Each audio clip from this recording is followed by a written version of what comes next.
Hi everybody, Elliot here, Lazy Dogs Records, and this is Isaac's contest entry. He is at, BLind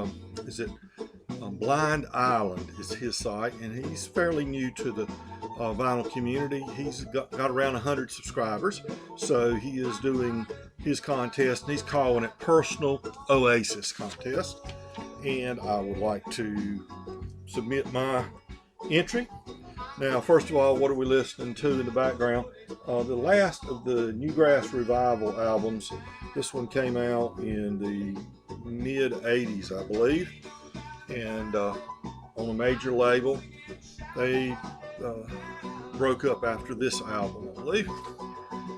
Okay, he wanted us to pull 10 albums, shuffle them around, don't look, and then 10 albums that we get a lot of joy from listening to, and then shuffle them around and pull out 3 and talk about them. So I've got my 10 albums here, and I'll just shuffle around and see what happens.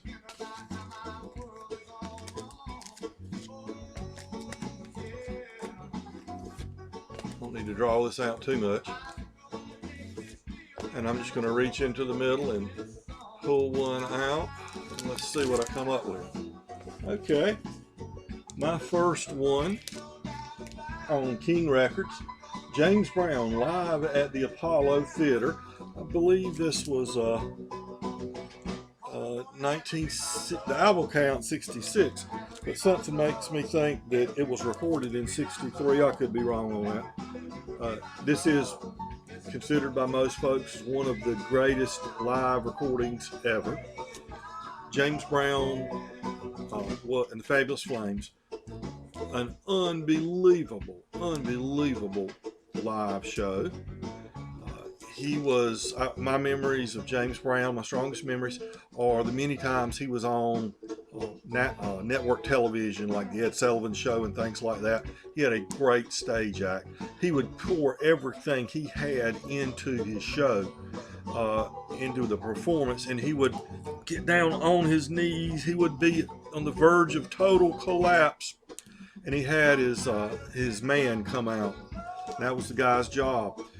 He would come out with this big cape, and he would put this cape around him, and he'd start gradually, all to the rhythm of the music, to the beat of the music, try to get him up and kind of escort him off the stage, just pulling out every bit of strength he had just to walk off the stage. And he would get him, about halfway off the stage, and then he'd break away, throw that cape off, he'd run back to the microphone, he'd get down, and he'd just start going at it again. Just an unbelievable show. You had to feel good when you're watching this. This has got Please Please Me, or Please Please Please, I Go Crazy, Try Me, I Don't Mind, Night Train. This is just a great album. I recommend it to everybody.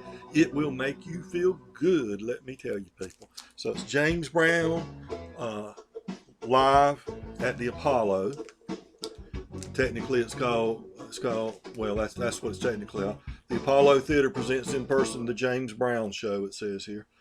And it's on King. Now, be cautious if don't think you're finding a first edition, things like that.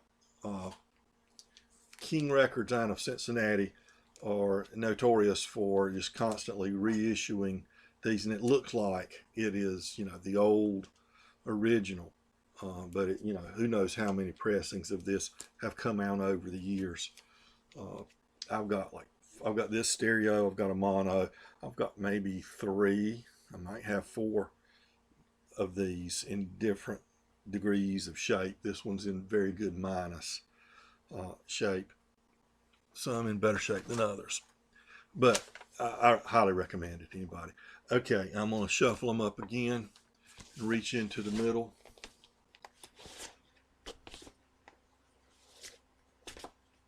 All right, let's see what this is. Okay, this is a good one. This one ought to make you feel good. This is The Riders in the Sky. And it's 3 on the Trail. starring Riders in the Sky. They made it like a Saturday serial Western. The three members are Woody Paul, Doug Green, and Fred LeBar. And Fred plays Too Slim, was his moniker there. This came out on Rounder Records. It is a really good record. It is truly a cowboy record. In the traditions of the Sons of the Pioneers, things like that. They do originals and covers from this. A lot of these are originals, though.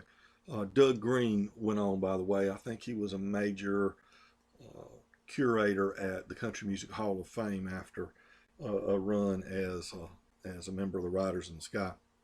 They had a Saturday morning show at one time. I think Too Slim hosted cartoons at one time. I don't remember what all, but they were kind of a novelty act. There was nobody else like them out there. But they put out some good stuff. They do Ghost Riders in the Sky on here. That's How the Yodel Was Born, which was written by Doug Green, which is a funny little explanation of how people started yodeling. They do the old classic Cole Porter, Don't Fence Me In, Blue Montana Skies, which is a Green original, Bob Nolan, which was a member of the Sons of the Pioneers, if I'm not mistaken, When Payday Rolls Around, Woody Paul's original cowboy song. So, this is a good feeling record. You play this one and you'll feel good for having done it. All right. Let's see what else I come up with.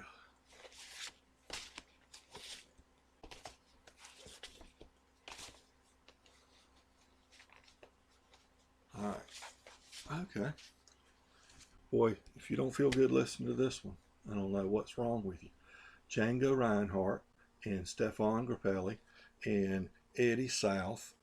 They do, this is a repress of recent vintage, European press of some sort. So it may be, put on, mastered from a CD, or I don't know, who knows.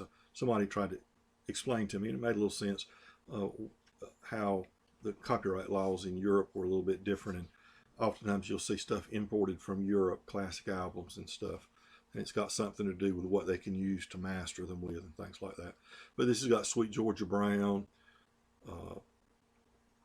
let's see, Rose Room, Beale Street Blues, Dinah, Nothing Could Be Finer. Let's see, You Took Advantage of Me, let's see, so on and so forth. Looks like from about these are from about 1937. So just right as World War II was getting started in Europe. Django was a gypsy, and of course gypsies were persecuted right along with the Jews and some of the other ethnic groups in Europe. They were, a lot of them were gassed. Oh, that's supposed to be happy, right? I should be talking about that. But Django made it through World War II, and but prior to that, he and Stefan Grappelli, the violinist, were made up the Hot Band. They had a couple other members made up the Hot Band, and they played around Paris a lot, and they were immensely popular. And then they reunited after the war. But this is some great guitar-driven and violin-driven jazz. I highly recommend this one, and it will make you feel good. It is a very good feeling. Okay, so, and then they wanted favorite drink. Well, I'm not a teetotaler really, but I really don't, very seldom drink anything with alcohol in it anymore. I drink a couple of them, it makes me go to sleep, so, there's that. So, not much to it for me. So my big vice is caffeinated soft drinks, but they're diet at least. And my favorite is a drink that's not available universally like Coca-Cola or Pepsi or Mountain Dew.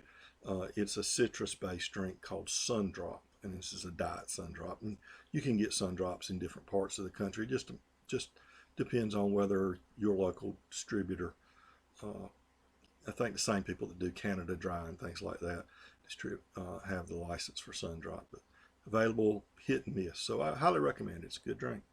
And finally, a shout out to somebody you haven't shouted out on your page. I'd say Richard Riley. He's a guy my age, maybe a little bit older, maybe a little younger, not sure. But Richard has been on for a long time.